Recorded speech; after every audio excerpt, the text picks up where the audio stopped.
when we work with brain engagement, when we work with neuroplasticity, we work with this process where we set the stage for brain change. And I'm going to use two interrelated terms right now. One is brain prime, like priming, and brain time. Brain prime, brain time. I'm going to put an analogy up front right away to give it quick context. Brain prime is like when you eat food. You enjoy the food, the texture, the taste, the satisfaction, the yummy quality. That's brain prime as a category. When you finish eating, you start digesting. So the digestion phase is more like brain time. Brain prime, brain time. I oftentimes say, and it seems unreasonable, maybe even unbelievable, that the real effect of a NeuroVizr light sound session, which is classically around 11 minutes, it can vary, but 11 minutes, there's a reason for that, that the real effect begins when the light and sound end. You say, give me a break. Because, again, back to the analogy, when you eat, when you finish eating, that's when digestion begins. I mean, not exactly, but you get the concept. So in brain engagement, we work with this dynamic of brain prime, brain time. And brain priming, because prime means number one, right? But priming is complex. It's interesting. There are actually many forms of brain priming. One way to prime the brain is using the senses, using light and sound like we do. Maybe you've seen, like in basketball, where a player has fouled and he or she has to shoot a free throw. And they'll stand there, no basketball, and they go like this a few times, and then they do it. So they're using movement to prime the brain, get the brain ready for the actual shot. The idea of brain priming is something that you do first so that whatever follows second is better. Bottom-up sensory experience is a beautiful avenue for brain priming.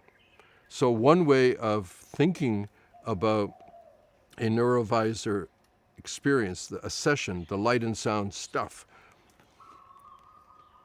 is, it's priming my brain towards, this is really an important term, it primes it towards a certain probability state.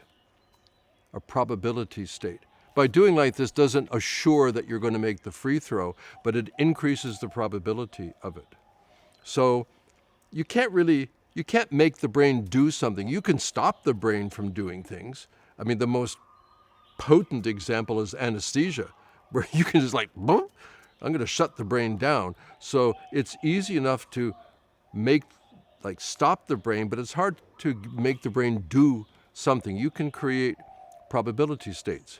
You know, if you're a movie maker and you have a comedy, you can't guarantee that everybody is going to think it's funny at the same level, right? So there's a probability. If it's a good actor, a good script, and the people are in a good mood, there's quite a high probability.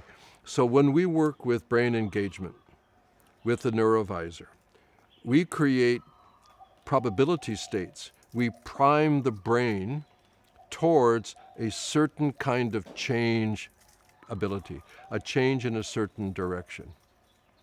Brain prime. When it ends, you enter into this thing that we're calling brain time. Technically, it is a period of what's called hyperplasticity. Remember neuroplastic? Plastic means sustained change. Hyperplasticity means that for a period of time, classically around 1 to 2 hours, that your brain would be in a hypersensitive, receptive state more than usual. That's brain time. That's a perfect opportunity to enhance the integration, because you went from secondary consciousness into primary consciousness, harvested information, returned to secondary consciousness. Now you want to consolidate and integrate that stuff. So what you do in the period following the experience, the session, is really, really important if you want to maximize the neuroplastic aspect of it, which is why in the app as it exists right now, you have an option. When the light and sound ends, you can have a guided breathing experience, and you have different choices. Why? Because we want to increase the ability to integrate this so that you have a better chance at neuroplastic change.